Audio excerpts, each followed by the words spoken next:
Oui, la lecture de la Bible aujourd'hui, dans le livre de Jérémie. Il me semble que j'en suis arrivée au chapitre 17. Maintenant, ce qui aurait pu être bien, c'est que j'ai de quoi noter.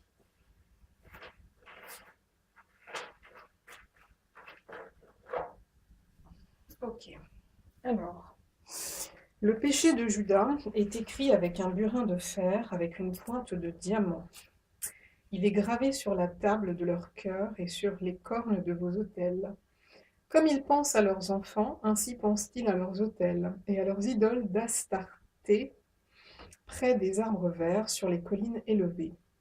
Je livre au pillage ma montagne et ses champs, tes biens, tous tes trésors, et tes hauts lieux à cause de tes péchés sur tout ton territoire. Tu perdras par ta faute l'héritage que je t'avais donné.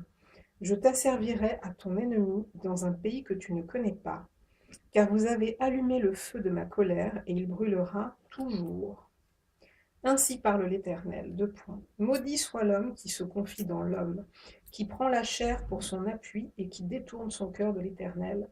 Il est comme un misérable dans le désert et il ne voit point arriver le bonheur. Il habite les lieux brûlés du désert, une terre salée et sans habitants.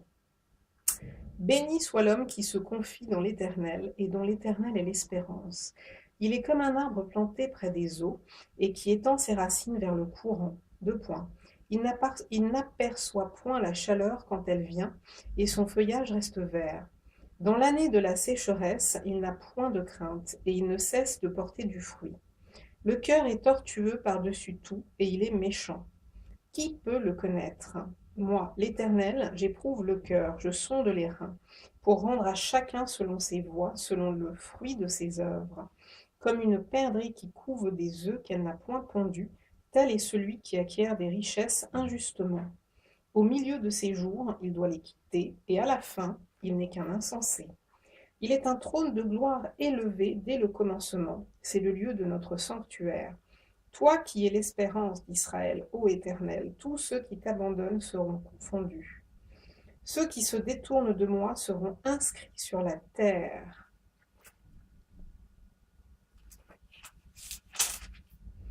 Car ils abandonnent la source d'eau vive, l'Éternel. Guéris-moi, Éternel, et je serai guéri. Sauve-moi et je serai sauvé, car tu es ma gloire. Voici, ils me disent deux points. Où est la parole de l'Éternel? Qu'elle s'accomplisse donc. Et moi, pour t'obéir, je n'ai pas refusé d'être pasteur. Je n'ai pas non plus désiré le jour du malheur, tu le sais. Ce qui est sorti de mes lèvres a été découvert devant toi. Ne sois pas pour moi un sujet d'effroi, toi mon refuge au jour du malheur. Que mes persécuteurs soient confondus et que je ne sois pas confus. Qu'ils tremblent et que je ne tremble pas moi.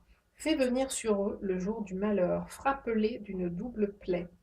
Ainsi m'a parlé l'Éternel. Va et tiens-toi à la porte des enfants du peuple, par laquelle entrent et sortent les rois de Juda, et à toutes les portes de Jérusalem. Tu leur diras deux points. Écoutez la parole de l'Éternel, roi de Juda, et tout Juda, et vous tous habitants de Jérusalem, qui entrez par ses portes. Ainsi parle l'Éternel. Deux points. Prenez garde à vos âmes, ne portez point de fardeau le jour du sabbat, et n'en introduisez point par les portes de Jérusalem. Ne sortez de vos maisons aucun fardeau le jour du sabbat, et ne faites aucun ouvrage, mais sanctifiez le jour du sabbat, comme je l'ai ordonné à vos pères. Ils n'ont pas écouté, ils n'ont pas prêté l'oreille, ils ont raidi leur cou, pour ne point écouter et ne point recevoir instruction. Si vous m'écoutez, dit l'Éternel, si vous n'introduisez point de fardeau par les portes de cette ville le jour du sabbat, si vous sanctifiez le jour du sabbat et ne faites aucun ouvrage ce jour-là, alors entreront par les portes de cette ville les rois et les princes assis sur le trône de David, montés sur des chars et sur des chevaux, eux et leurs princes, les hommes de Juda et les habitants de Jérusalem, et cette ville sera habitée à toujours. On viendra des villes de On viendra des villes de Juda et des environs de Jérusalem, du pays de Benjamin, de la vallée de la montagne et du Midi, pour amener des holocaustes et des victimes, pour apporter des offrandes et de l'encens, et pour offrir des sacrifices d'action de grâce dans la maison de l'Éternel. Mais si vous n'écoutez pas, quand je vous ordonne de sanctifier le jour du sabbat, de ne porter aucun fardeau, de ne point en introduire par les portes de Jérusalem le jour du sabbat, alors j'allumerai un feu aux portes de la ville, et il dévorera les palais de Jérusalem et ne s'éteindra point. Chapitre 18. La parole qui fut adressée à Jérémie de la part de l'Éternel en ces mots. Deux points. Lève-toi et descends dans la maison du potier. Là, je te ferai entendre mes paroles. Je descendis dans la maison du potier, et voici, il travaillait sur un tour. Le vase qu'il faisait ne réussit pas, comme il arrive à l'argile dans la main du potier. Il en refit un autre vase, tel qu'il trouva bon de le faire. Et la parole de l'Éternel me fut adressée en ces mots. Deux points. Ne puis-je pas agir envers vous comme ce potier, maison d'Israël, dit l'Éternel? Voici comme l'argile est dans la main du potier. Ainsi vous êtes dans ma main, maison d'Israël. Soudain, je parle sur une nation, sur un royaume, d'arracher, d'abattre et de détruire. Mais si cette nation sur laquelle j'ai parlé revient de sa méchanceté, je me repens du mal que j'avais pensé lui faire. Et soudain, je parle sur une nation, sur un royaume, de bâtir et de planter. Mais si cette nation fait ce qui est mal à mes yeux, et n'écoute pas ma voix, je me repens du bien que j'avais eu l'intention de lui faire. Parle maintenant aux hommes de Juda et aux habitants de Jérusalem et dis, deux points. Ainsi parle l'Éternel, deux points. Voici, je prépare contre vous un malheur. Je médite un projet contre vous. Revenez, chacun de votre mauvaise voie, réformez vos voies et vos œuvres. Mais ils disent, deux points, c'est en vain, car nous suivons nos pensées. Non, car nous suivrons nos pensées. Nous agirons chacun selon les penchants de notre mauvais cœur. C'est pourquoi ainsi parle l'Éternel. Deux points. Interrogez les nations. Qui a jamais entendu pareille chose? La Vierge d'Israël a commis d'horribles excès. La neige du Liban abandonne-t-elle le rocher des champs? Où voit-on tarir les eaux qui viennent de loin, fraîches et courantes? Cependant mon peuple m'a oublié, il offre de l'encens à des idoles. Il a été conduit à chanceler dans ses voies, à quitter les anciens sentiers pour suivre des sentiers, des chemins non frayés. Ils ont fait de leur pays un objet de désolation, d'éternelle moquerie. Tous ceux qui y passent sont stupéfaits et secouent la tête. Pareil au vent d'Orient, je les disperserai devant l'ennemi, je leur tournerai le dos, et je leur tournerai le dos, je répète, virgule, je ne les regarderai pas au jour de leur détresse. Et ils ont dit, deux points, venez, complotons contre Jérémie, car la loi ne périra pas faute de sacrificateurs, ni le conseil faute de sages, ni la parole faute de prophètes. Venez, tuons-le avec la langue. Ne prenons pas garde à tous ces discours. Écoute-moi, Éternel. Et entends la voix de mes adversaires. Le mal sera-t-il rendu pour le bien? Car ils ont creusé une fosse pour m'ôter la vie. Souviens-t'en, je me suis tenu devant toi, afin de parler en leur faveur, et de détourner d'eux ta colère. C'est pourquoi livre leurs enfants à la famine, précipite-les par le glaive, que leurs femmes soient privées d'enfants et deviennent veuves, et que leurs maris soient enlevés par la peste, que leurs jeunes gens soient frappés par l'épée dans le combat, qu'on entende des cris sortir de leurs maisons, quand soudain tu feras fondre sur eux des bandes armées, car ils ont creusé une fosse pour me prendre. Ils ont tendu des filets sous mes pieds. Et toi, Éternel, tu connais tous leurs complots pour me faire mourir. Ne pardonne pas leurs iniquités, leur iniquité. Ne pardonne pas leur iniquité, j'ai répété. N'efface pas leurs péchés de devant toi, qu'ils soient renversés en ta présence. Agis contre eux au temps de ta colère.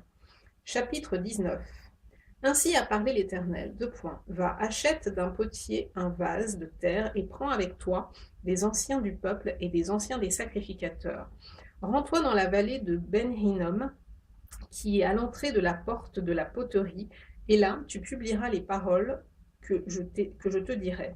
Tu diras, écoutez la parole de l'Éternel, roi de Juda, et vous, habitants de Jérusalem. Ainsi parle l'Éternel des armées, le Dieu d'Israël. Voici, je vais faire venir sur ce lieu un malheur, qui étourdira les oreilles de quiconque en entendra parler. Ils m'ont abandonné, ils ont profané ce lieu. Ils y ont offert de l'encens à d'autres dieux, que ne connaissaient ni eux, ni leurs pères, ni les rois de Juda.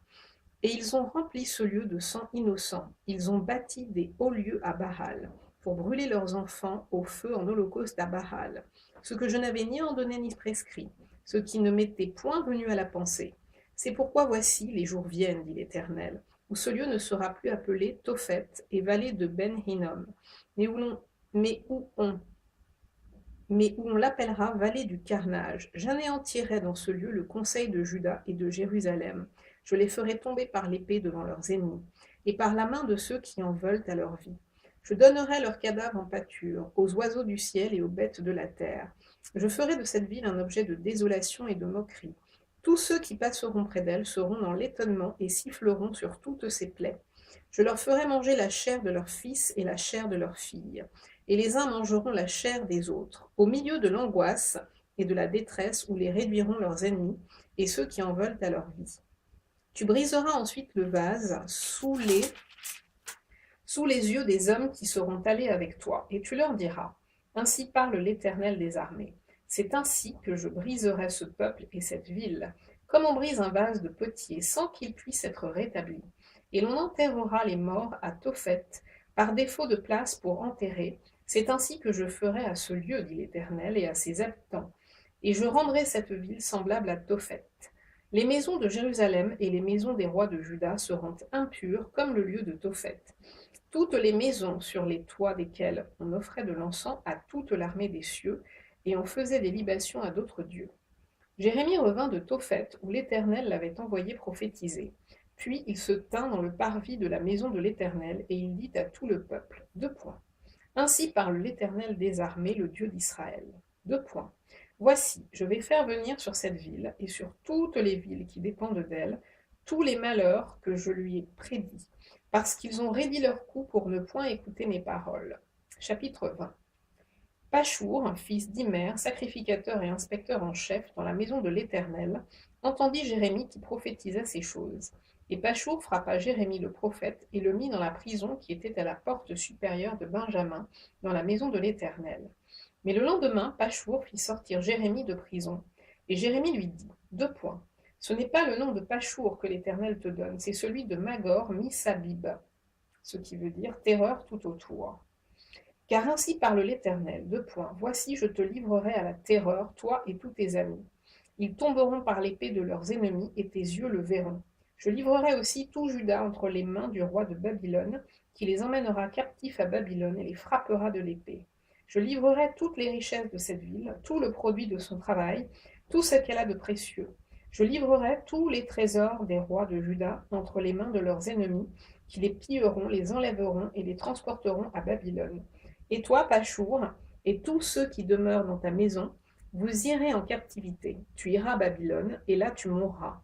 Et là tu seras enterré, toi et tous tes amis, auxquels tu as prophétisé le mensonge. Tu m'as persuadé éternel, et je me suis laissé persuader. Tu m'as saisi, tu m'as vaincu. Et je suis chaque jour un objet de raillerie. Tout le monde se moque de moi, car toutes les fois que je parle, il faut que je crie à la violence et à l'oppression. Et la parole de l'Éternel est pour moi un sujet d'opprobre et de risée chaque jour. Si je dis 2 points, je ne ferai plus mention de lui, je ne parlerai plus en son nom. Il y a dans mon cœur comme un feu dévorant, qui est renfermé dans mes os. Je m'efforce de le contenir et je ne le puis, car j'apprends les mauvais propos de plusieurs, l'épouvante qui règne alentour. Accusez-le et nous l'accuserons. Tous ceux qui étaient en paix avec moi observent si je chancelle. Peut-être se laissera-t-il surprendre, et nous serons maîtres de lui. Nous tirerons vengeance de lui. Mais l'Éternel est avec moi comme un héros puissant. C'est pourquoi mes persécuteurs chancellent et n'auront pas le dessus. Ils seront remplis de confusion pour n'avoir pas réussi. Ce sera une honte éternelle qui ne s'oubliera pas. L'Éternel des armées éprouve le juste. Il pénètre les reins et les cœurs. Je verrai ta vengeance s'exercer contre eux, car c'est à toi que je confie ma cause.